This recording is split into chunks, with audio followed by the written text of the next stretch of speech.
Welcome to the leading podcast for long-term weight management. Subscribe to the podcast so that you don't miss an episode. You can connect with Jenny on all social media channels. You can also sign up to the newsletter to receive frequent content and tips for weight loss success. Hey guys, welcome to the Power Over Food podcast. I am your host, Jenny McDonald. I am a certified health and life coach, and I'm also the founder of the Becoming You Academy, where I work with predominantly women to help them explore their relationship with food and break free from the dieting cycle. So I hope you're well, I hope life is good, and I hope you've had a wonderful summer. If you are a regular listener, you may have noticed that I haven't released an episode through most of August, purely because I promised myself that I would take a little step back and spend some time with my little girl, which I believe is really, really important to do and part of self-care. So I am back, and today I wanted to talk about how going on holiday throws our routine with food and our relationship with food. And I wanted to start off by sharing my experience of August, but also finish with sharing my top tips for refocusing, getting back into a good routine if you feel that you have been thrown by the summer, by school holidays and things like that. I was going to call this episode Getting Back on Track, but I decided not to because I don't want to encourage the I'm on track or I'm off track type of thinking. I want to encourage you to think about your relationship with food as an ongoing journey. It's not a start the diet again tomorrow, I'll get back on track tomorrow. It is all part of your journey, part of your learning, and the more we move away from that, then the more healthy it is for your relationship with food and your relationship with yourself. So I'm just talking about kind of getting back into that routine when we fell out of routine from a routine of life, so not just with food.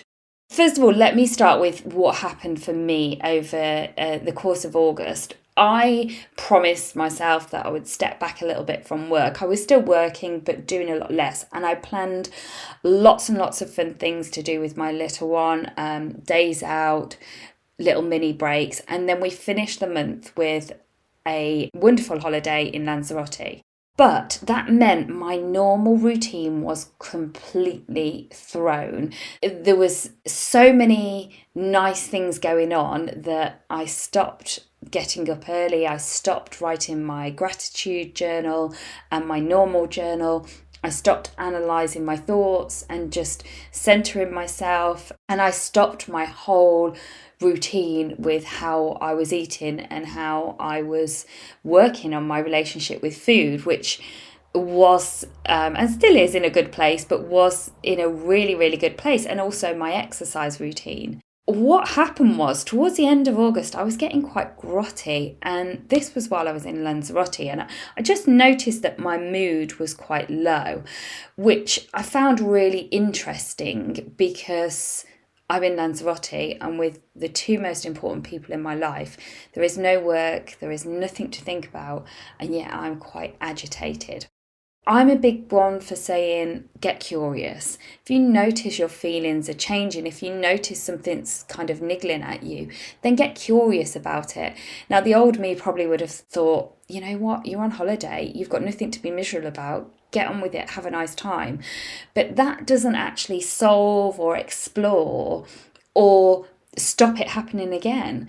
So I decided to get curious, and I thought this is really quite interesting that I'm in such a low place. And what I realised when I sat and thought about it on my sun lounger, and I did a little bit of journaling, which I hadn't done for the whole month, was I had been almost a month out of my routine, and it didn't suit me. It didn't sit right. I work well with routine, as I think predominantly we all do. I think we thrive on routine. And the foods that I was eating were not really suiting me, and it was making me feel uncomfortable and bloated. I was drinking alcohol most days, well, every day on holiday, and it was just affecting my whole mood. So what I decided to do was, I thought for the last 4 days of my holiday, I am just going to be a little bit more mindful. I'm going to write my gratitude list every day. I'm going to acknowledge what I've achieved over the last year. And I'm just going to try and get my mindset in a better place. And just by going back to my journal and by doing these simple things, it just helped me with the decisions I was making then around my food and how much alcohol I was drinking. So I just wanted to share that because I do think when we're out of routine, and certainly for me, out of routine for too long, it has an impact on so many different things. And as I say, it wasn't I was just on holiday and I was eating more and I was drinking more. It was affecting everything because I wasn't exercising, I wasn't keeping my journal, I wasn't practicing my gratitude, I wasn't just tuning in with my inner self. So I'm certainly not suggesting that we don't go on holiday, we don't get out of routine, but I just think it's really interesting to explore. And it is that fine line between having a great time and enjoying yourself, but also knowing what makes you feel good and what keeps you ticking along nicely from a day to day. And for me, that is my morning routine. So next year, I will try and keep that routine in some sort of condensed way. Probably won't get up as early being on holiday, but I will certainly make sure I'm journaling every day still. Now, something else I've noticed in terms of getting out of routine from working with my clients over the years, it's not the weight that's gained on holiday, it's the weight that's gained after the holiday that kind of adds to my clients' distress and where they are with their relationship with food. And that's because I think we struggle to get back into a routine quickly.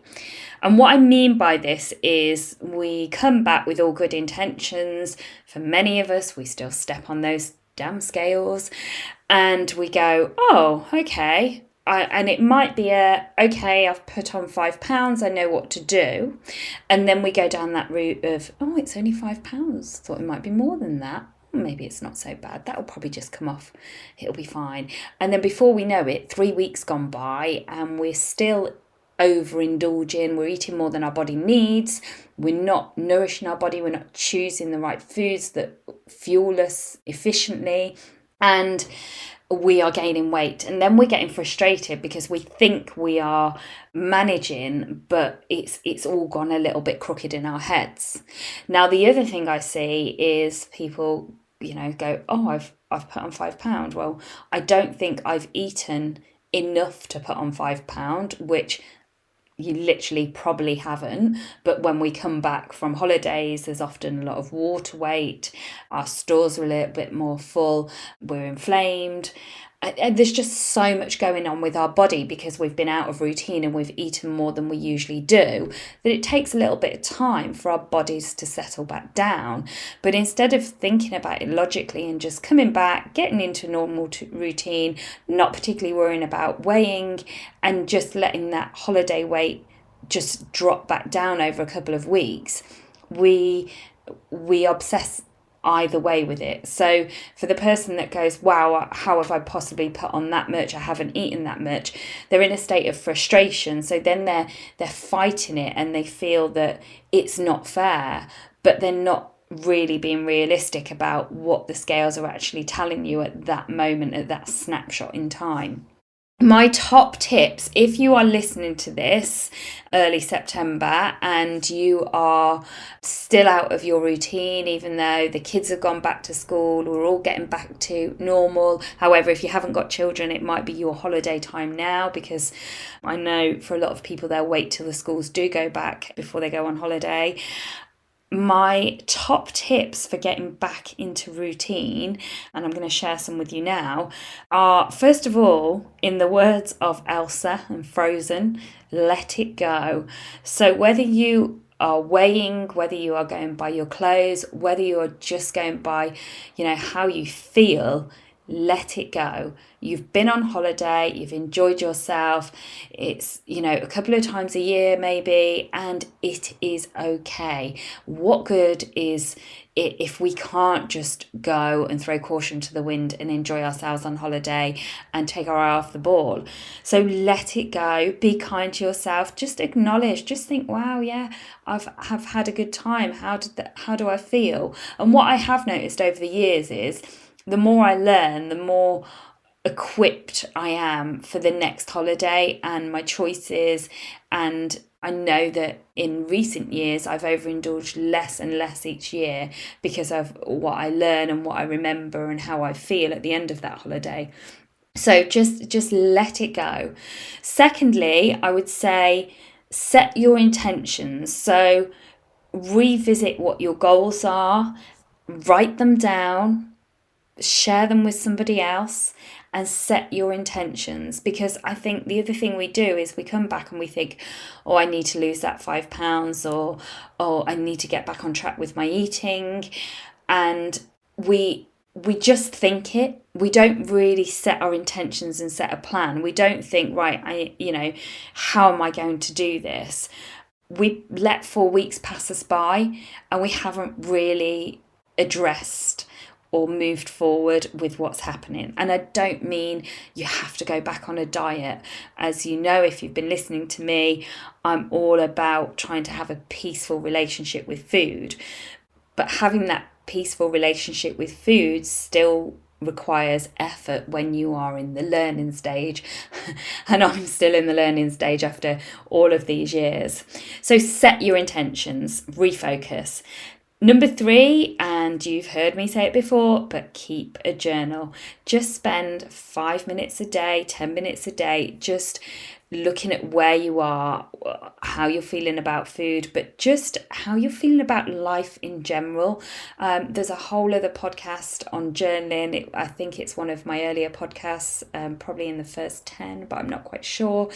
But I talk about how to journal, and it really isn't about keeping a food diary, although that can be important and you can log how food makes you feel after each meal and whether you're satisfied and honouring your hunger.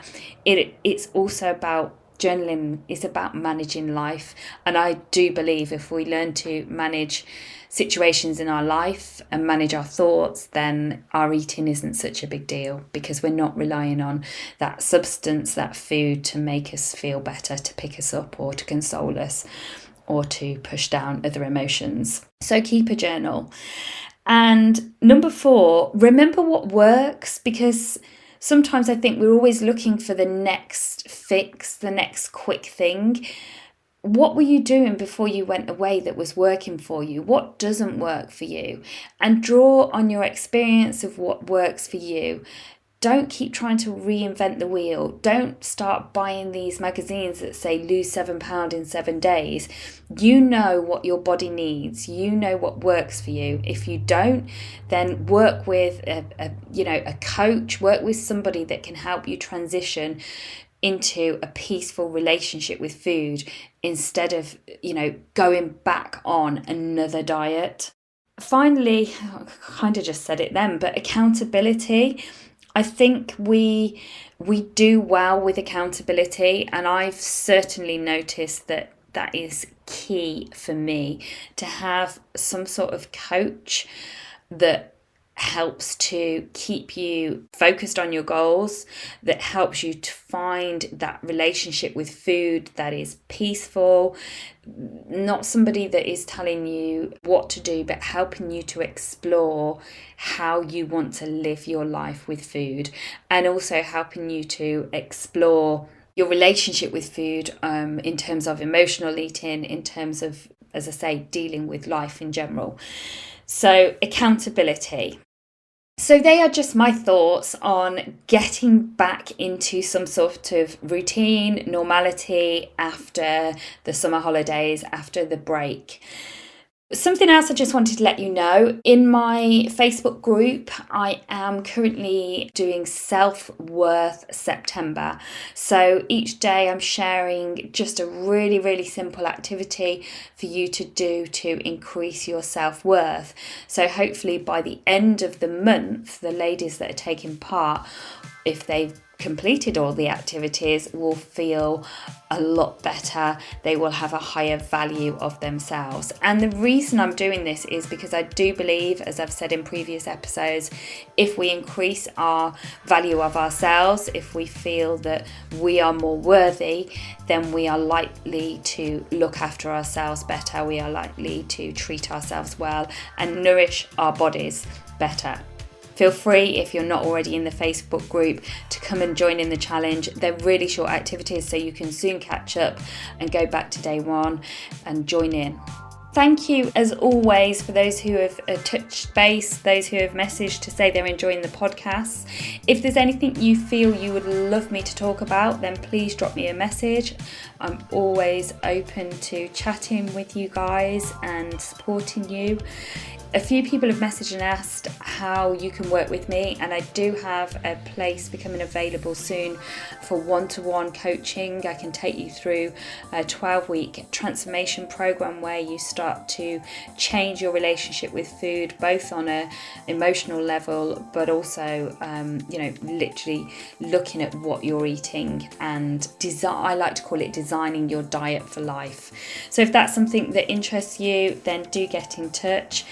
Have a wonderful, wonderful rest of your day, and I will speak to you soon.